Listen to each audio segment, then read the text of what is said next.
Hi everybody, how are you? It's Mike Andrew once again providing a short video with practical insights as it applies to business leadership. I want to highlight what I think is a very common sense and practical approach to one's development, to your development, to my development, especially those of you that aspire into more senior levels of leadership. In many companies, when we work with executives that are on the succession plan or high potentials or whatever, we work with them we work with them and their managers to create what we call an individual development plan or an IDP. And all the time, those IDPs, rightfully so, are focused on things like skills or competencies or knowledge or behaviors that you can change and improve. You know how, I would call it. And with the hope that if you change these things or improve, it will get you to the next level.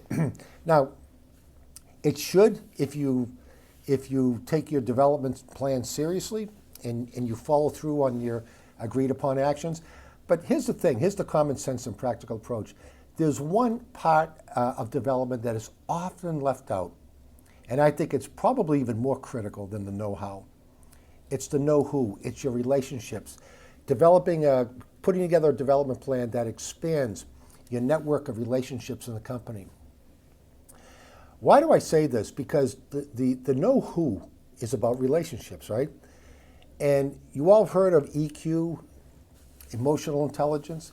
When EQ is done right, that's all about being aware of who you are socially in political situations, interpersonal situations, in meetings or one-on-one. Political or social savvy, we call it. If you're aware of that and you excel in that, that's going to enhance your ability to build healthy relationships, trusted relationships. And even there's another assessment, the Hogan. It looks at some of the enablers, things that will enable your success. And a big part of that is the EQ, the interpersonal and the social. And so focusing your individual development plan or IDP on the know-who, establishing your leadership presence, building relationships, knowing who to call to help think through, to make a decision. Very, very important. High potential programs, they'll all tell you that they value what they're learning, the know-how, but what they value more is the relationships they're building that will sustain them for many years. I look at some of the executive teams over the years and some of the boards. How do you think they got there? Of course they were capable. Of course they had to perform. That's the fundamental condition in business. You're accepted, you're loved in business under the condition of high performance, of performing and establishing that track record. But also how they got there was their EQ, was their know-who, their relationships. And that's what's going to keep them there. Those of them that cannot maintain that have certain behaviors, it could derail them if they're arrogant or whatever, or volatile, emotional.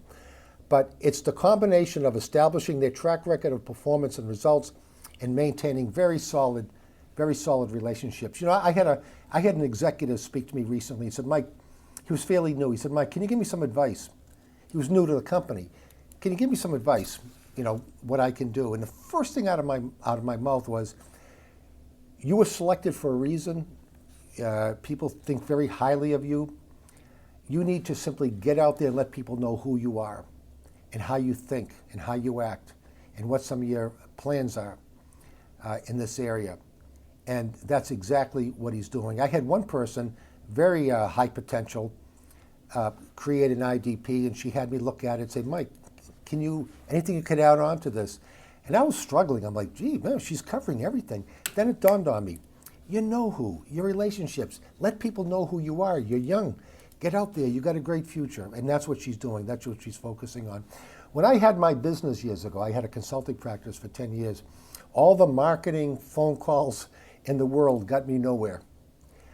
But all my good business came from my know-who, my relationships, my network. And many of my big contracts came out of the blue, unexpected, because those relationships were already in place.